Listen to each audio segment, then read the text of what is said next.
But yeah Amit sir கோவப்பட்டு shoe எல்லாம் தூக்கி அடிச்சாரு. அந்த மொமெண்ட் எப்படி தெரியுமா இருந்தது? வியானாவை எடுத்தர சொன்னார்ல. வியானா வந்து பெட்டு கடையில போய் அந்த ஷூ எல்லாம் எடுத்தாங்கல்ல. நம்ம இந்த ரிச் ஸ்டேட் அப்புறம் இந்த ஸ்பென்சருக்கு எல்லாம் போனோம்னு வச்சுக்கோங்களேன், ரொம்ப சின்ன கடையா இருக்கும். அங்க உட்காந்து ஷூ கேட்டேன்னு வச்சுக்கோங்களேன், அப்படின்னு வாங்க மேல இருந்து பாக்ஸ் வந்து விழும். அந்த மாதிரி அந்த பெட்டுக்குள்ள இருந்து தோண்ட தோண்ட ஷூ வந்துனே இருக்குது. அவ்வளவு ஷூ எத்தனை பேர் பாரு, அவ்வளோத்தையும் ஒரு பேரக்டர் உள்ள ஒளிச்சு வச்சிருக்க அந்த பொண்ணு. அதுலதான் ஒரு காட் ஆயிட்டாரு. எம்மா எல்லாத்துலயும் ஒரு பேர் எடுத்திருக்கேன், என் வெள்ள ஷூல மட்டும் 2 பேர் எடுத்த பத்தியா அப்படின்ற மாதிரி அது ஆமா அந்த கண்டென்ட் ஒரு மாதிரி போச்சு. அதுக்கப்புறம் ஐடி கார்டு திருட்டு வந்து எல்லா ஸ்கூல்லயும் ஒரு தடவையாவது நடந்திருக்கும். எல்லாரோட லைஃப்லயும் ஒரு தடவை நடந்திருக்கும். பட் சுபிக்ஷா அழுதது வந்து அந்த இடத்துல எப்படி இருந்தது? அது ஒரு ரேண்டம் எமோஷன் நினைச்சீங்களா, இல்ல ஒரு மாதிரி டக்குனு ஓவர் ஹைப் ஆயிடுச்சுன்னு நினைக்கிறீங்களா? இல்ல எனக்கு என்ன தோணுச்சுன்னா, அந்த இடத்துல எல்லாருக்குமே ஒண்ணு இருக்கு. நம்ம ஸ்கூல்லயும் அப்படித்தானே இருக்கும். எல்லாருக்குமே ஐடி கார்டு கொடுத்துரும். நம்ம ஐடி கார்டு மட்டும் வரலன்னா எப்படி இருக்கும்? எல்லாரும் ஐடி கார்டு போய் பார்ப்போம். அந்த இடத்துல ஒரு மிஸ்ஸிங் ஃபீல் இருக்கும். குடுங்கடா, ஏன்டா என் ஐடி கார்டு மட்டும் கொடுக்காம இருக்கீங்க? சோ மேபி அந்த மிஸ்ஸிங் ஃபீல் இருக்கலாம். அது இல்லாம அவங்க சொன்ன ரீசன் கொஞ்சம் ஜென்யூனா இருந்தது. எனக்கு எல்லாருமே வெளியில போகும்போது அந்த ஒரு போட்டோஸ் நான் பார்த்தேன். அதுல கூட நான் இல்ல. சோ பிபிபி ஹவுஸ்குள்ள இருக்கிற மாதிரி எனக்கும் ஒரு என்ன சொல்றது, அந்த ஒரு ரிமெம்பரன்ஸ் ஞாபகமா வந்து ஒண்ணுமே நான் பார்க்கல. அது பார்த்தா எனக்கு ஒரு ஹாப்பியா இருக்கும்னு நினைச்சேன். எனக்கு அதுவுமே கிடைக்கலன்னும் போது ஐ திங்க் ஷி ஜென்யூன்லி ஃபெல்ட்ன்ற மாதிரி எனக்கு தெரிஞ்சது. சோ நான்லாம் ஜாலியா தான் இருந்திருப்பேன். நான்லாம் ஐடி கார்டு கழுத்துல போடுறதுக்கு அழுவுற ஒரு கேஸ் பாக்கெட்ல வச்சுக்கணும், வச்சுட்டு அந்த ஒரு பின் மாதிரி ஒரு கிளிப் மாதிரி போட்டு வெளியே வச்சுக்கணும். அப்படி போட அடிப்பாங்க, கழுத்துல போட்டுக்கணும்னு. உங்களுக்கு தெரியுமே, நம்ம ஒரு ஆபீஸ்ல முன்னாடி ஒர்க் பண்ணும்போது கூட என் ஐடி கார்டு வர்றதுக்கு லேட் ஆச்சு. வந்த அப்புறமும் நான் வீட்டுல வச்சுட்டு வந்துட்டேன். சோ என்ன மாதிரி ஸ்டூடெண்ட்ஸ்க்கு அது ஓகே. பட் சுபிக்ஷாக்கு வந்துட்டு அது ஒரு மெமரியா அந்த பிக் பாஸ் வீட்ல நான் அந்த போட்டோல அந்த ஐடி கார்டுல இருக்கிறத பாக்கணும்னு ஆசை இருந்தது. சோ அதை அவங்க பாக்கணும்னு நினைச்சாங்க.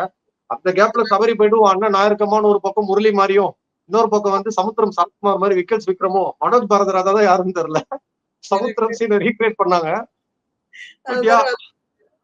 இன்னொன்னு என்னன்னா, ஸ்டார்டிங் வந்து சபரி அங்க கோவப்பட்டது வந்து எனக்கு ரொம்ப டக்குன்னு எதுக்கு இவர் இவ்வளவு டென்ஷன் ஆகுறாரு அப்படின்ற மாதிரி ஆயிடுச்சு. நான் லைவ்ல பார்த்தேன் நான் காலையில சீனை.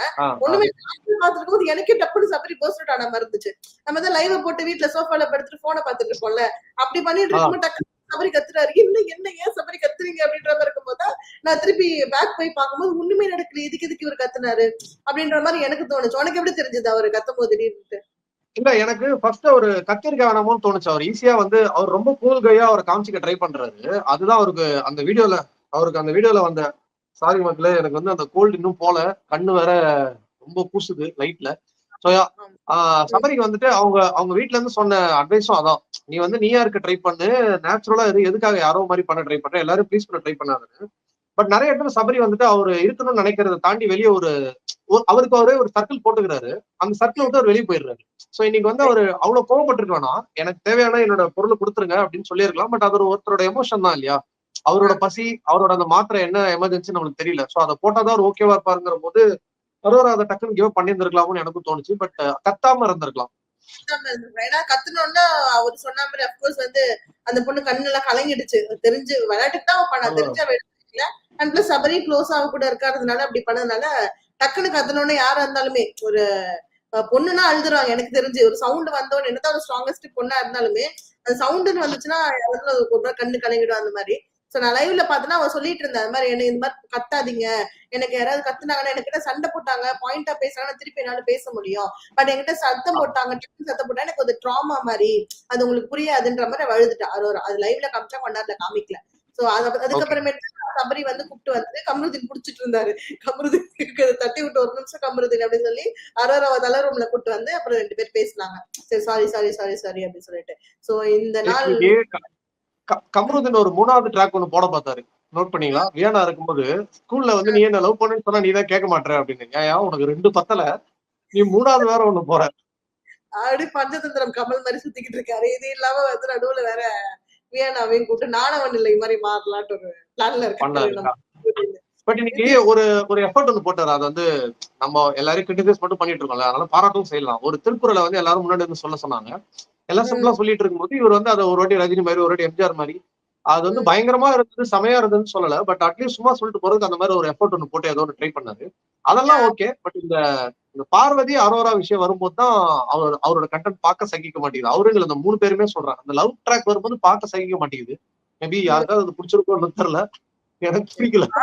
நீங்க பாருன்றதுனாலே உங்களுக்கு பிடிக்காது இல்லையா பாரு ஹேட்டர்ஸ், அதனால நீங்க அப்படிதான் நீங்க சொல்லுவீங்க. பாருங்க மக்களே, நான் அரோராவும் சொன்னேன், நான் இவரையும் சொன்னேன். ஆள் மாறினாலும் இதை மாத்த மாட்டீங்க. சரி, அதான் பாரு ஹேட்டர் தான். இந்த விஷயத்துக்கு வருவோம். நேத்து நம்மளோட லைவ் கீழ இருக்க கமெண்ட்ஸ் எல்லாம் படிச்சேன்.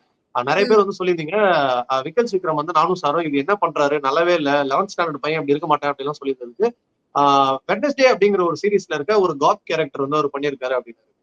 மக்களே, அது நானும் பாத்துருக்கேன். எந்த கேரக்டர் வேணா நம்ம பண்ணலாம். பட் அது இன்ட்ரெஸ்டிங்கா இருக்கணும், அது நல்லா இருக்கணும். அது நல்லா இல்லாத பட்சத்துலதான் நம்ம சொல்றோம். இப்ப இன்னும் சில பேர் போட்டிருந்தாங்க, என் ஸ்கூல்ல இந்த மாதிரி ஒரு பையன் இருந்திருக்கான் அப்படின்னு. அதெல்லாம் ரைட்டு. பட் அந்த மாதிரி ஒரு கேரக்டர் தெரியல. அது வந்து இன்னும் இன்ட்ரெஸ்டிங்கா எப்படி பண்றதுன்னு பார்க்கலாம். பட் அவரோடது வந்து கொஞ்சம் ஓவர் ஆக்டிங் பண்ற மாதிரியான ஒரு ஃபீலா இருந்ததால நேத்து நான் அப்படி சொல்லியிருந்தேன். எனக்கு இன்னமும் ஐ ஸ்டாண்ட் வித் நேத்தை விட இன்னைக்கு பரவாயில்ல. பட் அது ரசிக்கப்படியா எனக்கு இல்ல. Maybe people to people opinion மாறும்ல, அந்த மாதிரி தானே தவிர ரொம்ப கடும் விமர்சனம்லாம் நான் வைக்கல. பட் இன்னும் கொஞ்சம் ஃபன்னா பண்ணியிருந்திருக்கலாம். லைக் வேற ஏதாவது பண்ணியிருந்திருக்கலாம்.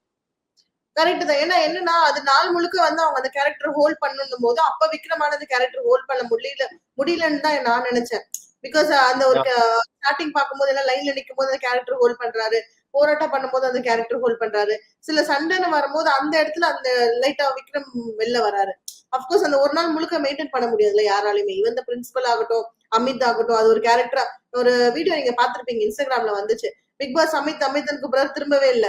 தர்மலிங்கம் சொல்லுங்க பிக் பாஸ் அப்படின்னு சொல்லிட்டு எழுந்துச்சு வராரு. அதான் ஆக்டருக்கும் ஆக்டர் ஆகணும்னு நினைக்கிற டிஜிட்டல் இன்ஃபுளுசர்ஸ்க்கும் உள்ள வித்தியாசம். அமித் வந்து ஆல்ரெடி ஒரு ஆக்டர் இல்லையா, சீரியல் நடிச்சிருக்காரு, சினிமா கொஞ்சம் கொஞ்சம் ரோல் பண்ணா ஒரு ஆக்டர்.